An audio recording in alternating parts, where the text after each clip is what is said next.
វិលមកវិញហើយជាមួយនឹងការបើកទទួលការកំងឈុតម្ហូបសែនសម្រាប់ថ្ងៃចូលឆ្នាំចិនដែលនឹងប្រព្រឹត្តទៅនៅថ្ងៃទី16ខែកុម្ភៈឆ្នាំ2026ខាងមុខនេះជាមួយនឹងជម្រើសមុខម្ហូបច្រើនប្រភេទដែលចម្អិនឡើងដោយចុងភៅជំនាញ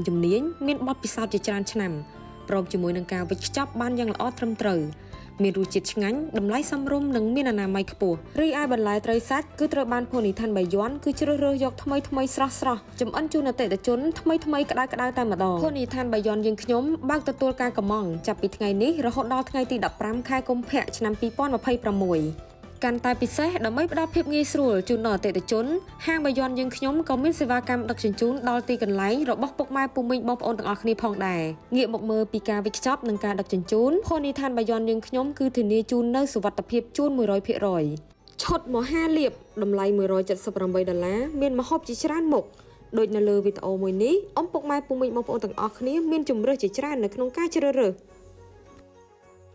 ឈុតមហាហេងតម្លៃ$158ក៏មានមុខម្ហូបជាច្រើនមុខផងដែរក៏ឥឡូវនេះដើម្បីទទួលបានចាហួយហ្វ្រី8កែវទឹកជ្រលក់មួយឈុតនិងសម្បកអាំងប៉ាវមួយដុំភោជនីយដ្ឋានបាយ័នរួមរក្សាអាហារវប្បធម៌ខ្មែរ